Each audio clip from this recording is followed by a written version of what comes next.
This week, Motzei Shabbos, we start the Yom Tov of Pesach. We all sit at the Pesach Seder and surrounded by our families. And we tell of the story of Yetzias Mitzrayim. There's two halachas, interesting halachas, that are said about the Pesach Seder. One halacha is, Maschel B'Gnus. We have to start with something negative. There's a question in the Gemara, what does it mean, something negative? Does it mean that we start with Avodim Hayinu, we were slaves in Egypt and then Hashem took us out? Or does it mean Mitchila Ivdei Avodah Zara Hayu Avitzenu, that originally we were idol worshippers, our family, the family of Avraham Avinu, before Avraham, we were idol worshippers, and now Hashem brought us closer to the true belief of HaKadosh Baruch Hu. Okay. But somehow we have to start with something negative, and then we come into the beauty of Yetzias Mitzrayim. Why do we have to start with something negative? Why can't we just say, Hashem took us out of Mitzrayim, created a nation, we got the Torah? Why do we have to start by talking about everything that happened that was bad?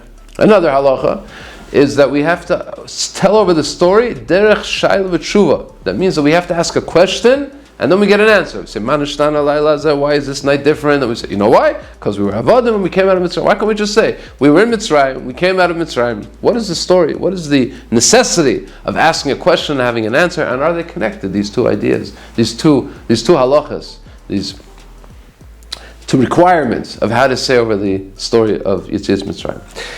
There's the pasuk in the beginning of Parashat Shemot says that Yosef and the entire generation died, and then the Jewish nation multiplied and became very, very big. There seems to be some sort of correlation with the generation of Yosef completely finishing, that period of history closing, and then Klal Yisrael became multiplied and became bigger and bigger. Why didn't the multiplication, why didn't the growth of the numbers of the Jewish nation start when Yosef, or when the generation was still alive? Maharal explains as follows. You know, the Maharal is very often explains this symbolism behind different numbers. It says there's two numbers which symbolize completion, 70 and 600,000.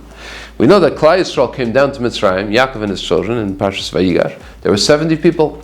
70 was the entire family, Yaakov and his children and his grandchildren.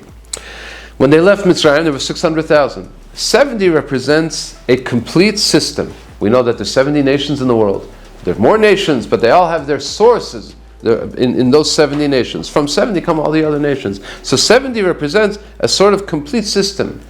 There's a complete system of 70, and there's a complete system of Yetzias Mitzrayim. When they left Mitzrayim, 600,000. We know the word Yisrael means Yesh Shishim Riba Eitzis L'Torah, and the Torah is 600,000. However, we understand that 600,000 letters, or parts of the letters, that represent the entirety of the Jewish nation. So 600,000 represents the complete Jewish nation, and 70. You cannot go, says the Maharal, in our world, from one completion to another completion. Shleimus, you cannot go from one shleimus to another. There has to be a period of something which is the antithesis of shleimus, something which is broken, and on something broken you can build something complete. That's what the Maharal says, that it has to be 70 was finished, the generation of Yosef and the entire generation of the 70 was gone, and now in a broken state, Klal Yisrael starts building itself to the second complete station of 600,000. Says Rav Hutner like this. However, we understand the Maharal, very deep words obviously of the Maharal. It says like this. It says this is the system of Olam Hazeh. Vayi Erev, Vayi Boker, says the pasuk. There's night and then there's day.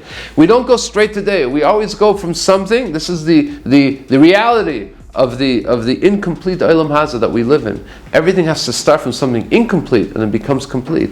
That is why, it says the Maharal, when we say over the story of Yetzias Mitzrayim, and we're talking about the building and the birth of the Jewish nation, it has to start with something broken.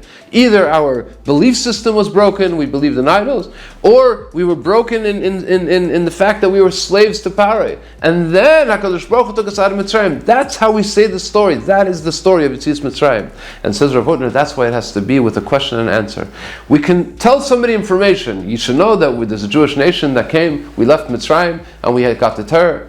But if a person is not bothered by a question, then the knowledge that you're teaching him is less effective. The most effective way of gaining some sort of knowledge is by being bothered by a question. I don't understand. What is this? Why? And then when you find the answer, the clarity of the answer is what gives a person a much more paramount source of information. That is the reality of Olam Hazeh, and that is the reality of Yetzias Mitzrayim. That's what it has to be based on, a question and an answer. Something broken, and then from the broken, says Rav Hutner, comes something complete.